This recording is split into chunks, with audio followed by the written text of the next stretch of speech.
9:08, amigos. Gracias por estar con nosotros en nuestra edición matinal. Damos la bienvenida. Ya se encuentra en estudios el ministro de Economía, Alex Contreras. Bienvenido. Gracias. Hola, Jennifer, buenos días. Un saludo especial a ti y a todo el público que te sigue. Hay temas muy importantes que hablar en estos minutos, ministro. En principio, bueno, lo más reciente, esta visita, esta reunión que se ha sostenido con los titulares tanto del Banco Mundial como del Banco Interamericano de Derechos Humanos en aras justamente de entablar buenos vínculos, en aras de dar a conocer la situación económica, sin duda, de nuestro país. ¿Qué aspectos se han podido conversar, tocar en este encuentro? Primero, reconocer que es una visita histórica. Primera vez los dos presidentes de dos instituciones internacionales importantes visitan juntos un país. Dos, es relevante que hayan elegido el Perú porque discutieron qué país visitar y el Perú, por todos los logros alcanzados, por todos los avances, fue elegido. Y creo que lo más relevante es la ratificación de su apoyo a todas las políticas que esta gestión quiere implementar. Políticas con el objetivo de cerrar las brechas en agua, saneamiento, salud, educación, comunicaciones. Hablamos mucho de la necesidad de acelerar la ejecución de proyectos de infraestructura, de conectividad, y también han ratificado su apoyo para que el Perú pueda hacer las reformas que nos permitan acceder al OECD. Ha sido, creo que, una situación, como dicen, de ganador a ganador. Ahora, recuerdo, ministro, a inicio de su gestión, bueno, liderando el sector economía, ya hace seis meses, con Punche Perú, con las distintas medidas que se abordaban, se hablaba mucho de muchas obras que habían quedado paralizadas, ¿no? Y que de hecho uno de los pilares de su gestión era impulsarlas, reactivar la economía en ese sentido. ¿Qué tanto abona una visita de esta naturaleza para sacar a flote estas obras que necesitan terminarse, están en procesos de paralización, no lo sabemos, en aras también de la mejora de la vida, la calidad de los peruanos y las peruanas? Es un elemento que ayuda a yo diría la reactivación en general por el lado de la ratificación de la confianza. Hay varias señales importantes que se han dado en estas semanas, meses, que muestran el respaldo internacional de Perú, el campanazo en Nueva York, la reciente gira exitosa en París y en España del Premier, la Canciller y quien te habla, esta visita de los organismos internacionales, la recuperación de la confianza. Entonces hay elementos que nos hacen pensar que a pesar de las circunstancias estamos en un buen momento y estamos entrando en la fase de recuperación. Y como ha señalado, el programa Compunche Perú ha sido clave en la reactivación, por ejemplo, de la inversión pública, que en lo que va del año está creciendo más de 15%. Esto es algo importante, porque usualmente cuando había cambio de autoridades, lo que pasaba era que la inversión pública se desplomaba. Entonces, estamos siendo muy optimistas. Nosotros prevemos una recuperación importante en el tercer y el cuarto trimestre. Han sido meses complicados, Niño Costero, Yacu, conflictividad social. Estamos preparándonos para el eventual riesgo, digámoslo con claridad, del Niño Global, pero a pesar de que estamos avanzando en diferentes frentes, hay resultados concretos que mostrar a la población. Y como te decía fuera de cámaras, nuestra gran preocupación, nuestra gran prioridad es que en el segundo semestre, en la segunda parte de este año, podamos ver un repunte importante, no solamente de la producción, sobre todo del empleo. Y hablábamos ayer con Jay Banga, el presidente del Banco Mundial, y con Ilan Golfa, el presidente del Banco Interamericano de Desarrollo, de que no debemos descuidar lo esencial. Lo esencial es trabajar en darle salud, educación a los ciudadanos, en darles un trabajo digno. Eso es lo que la gente quiere. La gente quiere producir, quiere trabajar, quiere un ambiente seguro para sus hijos, para sus nietos. Y esa es la línea que estamos siguiendo en esta gestión. Es cierto, algunos temas tardan en mostrarse, las variables macroeconómicas no responden con tanta rapidez, sobre todo en contextos tan complejos, pero en realidad nuestras proyecciones hacia adelante son muy positivas y en eso estamos avanzando. Compunche Perú tiene varios ejes que van a ayudar a reactivar, a crear empleo y también a atender sectores con mucha urgencia. Ahora, con respecto a estas proyecciones optimistas y bueno, proyecciones que también se tienen que derivan también del contexto en el que nos encontramos, ¿cierto? Fenómeno niño, el niño global. De hecho, ya en Estados Unidos, científicos de Estados Unidos han anunciado que ya, de hecho, ya inició nuestro país, el Pacífico evidentemente se va a ver afectado. Recuerdo hace algunas semanas usted hablaba un poco del impacto que tendría este fenómeno en nuestra economía, se hablaba de 1 o 2% en el PBI. ¿Esto ha cambiado? ¿Cuáles serían los sectores más afectados, las regiones? ¿Y qué se está haciendo, ¿no? De hecho, para prever este tipo de impacto evidente que tendrá en nuestra economía peruana. Un punto importante, que el optimismo que tenemos es un optimismo basado en la acción. Sabemos, creemos que la economía se va a recuperar por todas las medidas que hemos venido implementando, por la recuperación de la confianza. Y lo que tú dices es el mayor riesgo que nos va a tocar enfrentar en lo que queda del año y hacia el próximo año. Entonces, ¿qué estamos haciendo? Estamos preparando un paquete de medidas urgentes para empezar a prepararnos frente al niño para adquirir más maquinaria. De hecho, lo hemos estado haciendo en los últimos 2 meses a raíz de la emergencia, y vamos a continuar en estos días, en estas semanas, fortaleciendo el sector agrícola, vivienda, MTC, defensa, para tener esa capacidad de respuesta frente a esta situación compleja que sabemos genera costos de vida, genera pérdida de infraestructura, pero lo importante es que este niño global es mucho más fácil de predecir. No sabemos cómo se va moviendo, las proyecciones del clima son mucho más precisas, por ejemplo, comparadas con lo que pasó en el niño costero que enfrentamos recientemente, o Yaku, que no sabíamos, que vinieron en circunstancias en un contexto muy rápido, y el trabajo, justo en este momento hay una reunión del Premier y la fuerza de tareas que se ha formado a nivel del Consejo de Ministros, que es un grupo especial para justamente tomar las decisiones respecto a cómo responder ante esta emergencia y cómo prepararnos. Entonces, el día de hoy se van a tomar decisiones muy importantes. Y todas las semanas nos estamos reuniendo con ese objetivo. Entonces, ¿qué le digo a la población? Primero, que estamos trabajando en eso. Estas semanas, estos días, van a salir más dispositivos en esa línea. Tenemos que prepararnos todos y tenemos que trabajar articuladamente también. Y en eso quiero incidir, ministro. Trabajo articulado responde también a gobiernos regionales, gobiernos municipales. De hecho, a inicios de año, con Yaku, con el niño costero, veíamos cómo regiones poco o nada habían invertido en prevención, y ahora se incidía en la respuesta cuando se podían hacer trabajos ya previos ante la emergencia que nos tocó atravesar a inicio de año. ¿Cómo se viene trabajando en ese sentido? Porque nos queda el antecedente, por ejemplo, del 2017 con pérdidas también a largo plazo. Hablamos de infraestructura, hablamos de grandes obras que finalmente o no se han culminado o no vemos una respuesta tangible. ¿Cómo se viene trabajando en ese sentido frente a lo que ya sabemos que está el global, el niño global? Sí, como te mencionaba, hay un grupo de tareas específico en donde estamos preparando un paquete. Ya ha sido un trabajo arduo de semanas y que debería salir en estos días. Y también por el lado de la presidencia del Consejo de Ministros hay un trabajo de coordinación muy estrecho con los gobiernos regionales, los gobiernos locales, porque esa es una tarea que nos compete a todos. Tenemos que trabajar de manera organizada. No nos queda mucho tiempo, así que en estos días vamos a ser muy activos. Hay obras, hay que reconocer que hay obras que no se van a poder hacer, que son de largo plazo, a 10 años, por ejemplo, el drenaje pluvial en Piura, pero sí hay obras que se pueden hacer, se pueden descolmatar ríos, se pueden proteger algunas zonas que sabemos que se van a inundar, y sobre todo el primer frente ha sido fortalecer la capacidad de defensa. En este momento, si tú no me mencionas qué se ha hecho frente al niño, hemos elevado la capacidad de respuesta. Con Yaku, con el niño costero, no teníamos todo el equipo completo de helicópteros disponibles, solamente teníamos 6, ahora vamos a tener 30. No teníamos recursos para, por ejemplo, empezar a atender la emergencia. INDECI tiene más recursos, CENEPRED tiene más recursos, MINSA tiene más recursos, y el compromiso del MEF y de esta gestión es en hacer el esfuerzo. Si es necesario, vamos a reasignar para seguir atendiendo la emergencia.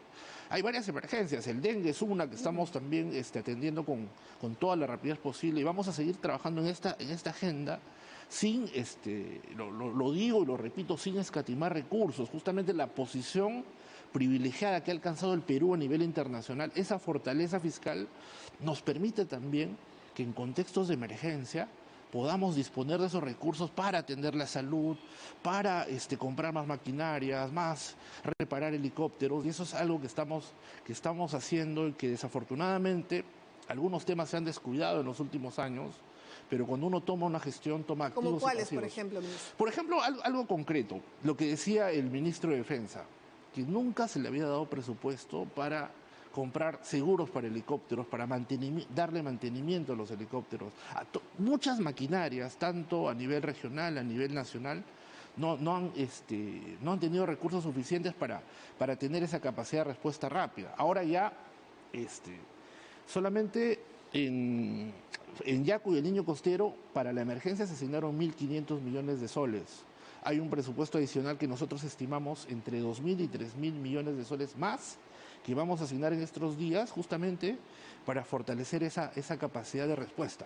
Bueno, importante lo que usted señala, bueno, en cuanto a esas condiciones climáticas que nos va a tocar afrontar y que de hecho ya ha dejado rezagos desde inicio de años con Yaku, el fenómeno del Niño Costero, que va a continuar, de hecho se prevé hasta enero de 2024. Y hablando en torno a otros temas, ministro, hace algunos días, en una comisión de alto nivel, Premier entregó este memorándum para ser parte formalmente de la OCDE. Y quisiera que nos explique, que nos contextualice a quienes nos están viendo en qué consiste esta ruta, porque hay un plazo, ustedes se han puesto la meta país al 2026. ¿Qué implica esta meta país al 2026 para formar parte de este bloque tan importante de 38 estados, 38 economías? En sencillo, implica la posibilidad de ser un mejor país con mejor salud, con mejor educación, con mejores, en general, políticas públicas. La OCDE es un grupo de países, son más de 37 países entre desarrollados y emergentes, que han logrado avances significativos en materia de eficiencia, en materia de inclusión social. Entonces, ¿qué pasa? Estos países, muchos de ellos desarrollados, tienen estándares muy altos. Uno compara, por ejemplo, cómo es la educación allá, cómo es la salud. Entonces, para acceder a la OCDE, el Perú tiene que elevar sus estándares. Entonces, ¿eso qué significa? Cambios normativos, cambios estructurales. Entonces, en resumen, ¿qué le diría a los ciudadanos? La OCDE es la gran posibilidad, el acceso a la OCDE es la gran posibilidad de ser un país mejor, con mejores políticas públicas, que es algo que hemos descuidado en los últimos años y por eso, lo ha dicho el Premier, lo ha dicho la Presidenta, es una prioridad de este gobierno acelerar el acceso y la parte positiva es que estuvimos la semana pasada en París y el propio secretario general de la OCDE ha ratificado también el apoyo a Perú. Tuvimos una cena muy interesante en casa del secretario general donde estaban representantes de todos los países que quieren acceder a la OCDE. Estaba el representante de Rumanía, de Bulgaria, Croacia, el representante de Brasil, Perú. Y yo creo que hay una enorme posibilidad de lo que queremos hacer como gobierno. Si esto va a generar bienestar a la población, tenemos que trabajar, porque ese proceso a algunos países les ha tomado 6, 10 años.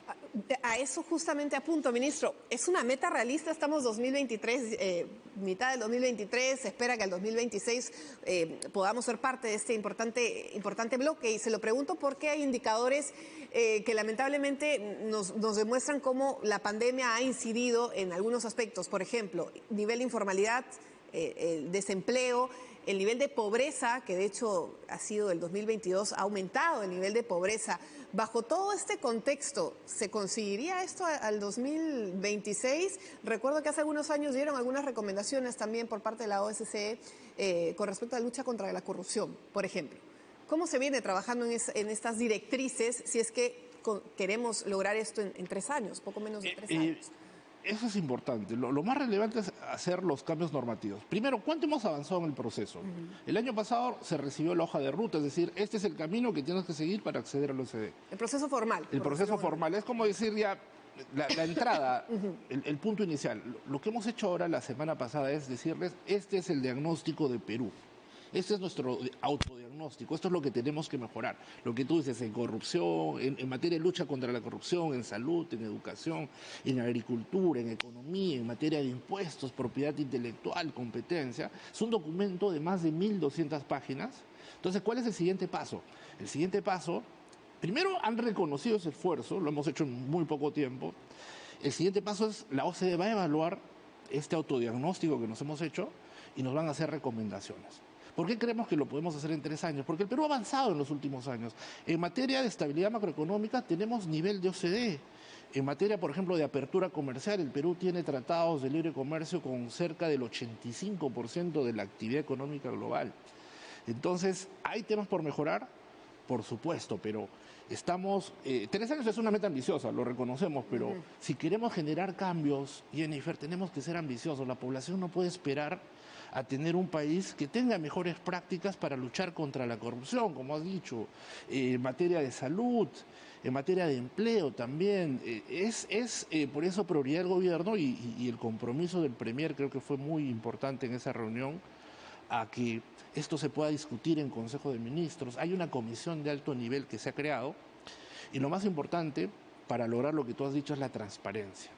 Informar cada cierto tiempo, que los ciudadanos sepan cada cierto tiempo cuánto se ha avanzado en la OCDE y tomar las medidas para cambiar. Claro, y finalmente usted nos podría explicar, ¿se evalúan resultados, se evalúan avances? Me imagino que hay estándares mínimos para formar parte de este bloque. ¿Cómo vamos en ese sentido?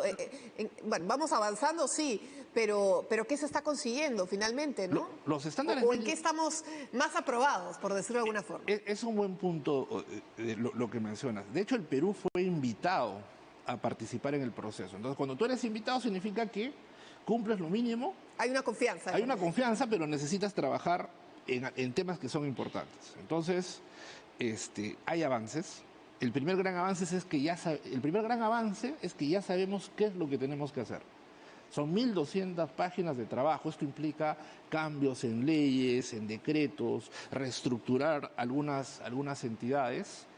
Y lo importante de tener un plan es que tú puedes evaluar, puedes seguir. Y además, algo clave es que también tenemos la experiencia de otros países. Por ejemplo, la semana pasada, además de reunirnos con el secretario de la OCDE, en mi caso con inversionistas, también nos reunimos con el ministro de Comercio Exterior de Costa Rica, que lideró el acceso a la OCDE de Costa Rica. Entonces, tenemos eso, hemos avanzado, sabemos lo que tenemos que hacer, estamos tomando la experiencia de otros países. Costa Rica se ha ofrecido también a apoyarnos en todo lo que sea necesario. Entonces, ese elemento puede compensar justamente la brecha que tenemos que cerrar. Las condiciones iniciales las tenemos y sería, yo te diría como economista, como profesional, es un sueño que el Perú acceda al OCDE, ¿no? Es como que el conjunto de reformas que se necesitaban y que se pueden dar en este contexto, en estos años que vienen. Claro, porque finalmente se traduce en más confianza en la economía, que da como resultado mayor inversión privada, que es lo que finalmente se necesita. Eso es lo que tú mencionas. No solamente se trata de mejorar estándares, mejores políticas, sino también hay inversionistas que no vienen al Perú a pesar de todas sus condiciones favorables porque dicen Perú no es miembro del OCDE. Al ser miembro del OCDE, nos abrimos espacio a un nuevo grupo de inversionistas que pueden llegar, invertir, generar empleo, que es lo que más queremos en esta gestión, mejorar la calidad de vida. Por eso que dentro del programa Compunche Perú no solamente pensamos en la reactivación, sino en atender, por ejemplo, temas de seguridad. Hay recursos para el Ministerio del Interior para apostar por la seguridad, prevención. Y lo que vamos a hacer en estos días, en estas semanas, es seguir comunicando los avances de Compunche. Esta semana voy a hacer un balance para algo que decía ayer Ilan Golfan, que a veces en la comunicación solemos hablar de números, 1.000 millones, 500 millones, pero nos olvidamos que detrás de esos números hay personas, hay ciudadanos, y el programa Compunche Perú ha impactado en millones de ciudadanos y el acceso al OCDE va a tener un impacto, no me cabe, estoy absolutamente convencido de que va a ser por el bienestar de los más de 33 millones de peruanos. Quizás usted podría aprovechar estos minutos, ministro, para darnos un adelanto de estos 6 meses, ¿no? Porque entendemos que es una estrategia macro, Compunche Perú, pero ha tenido diversas directrices regional, en turismo, en distintas áreas que, bueno, tras un inicio de gestión convulso, en medio de una convulsión social, ha tenido que tener ciertas variaciones también.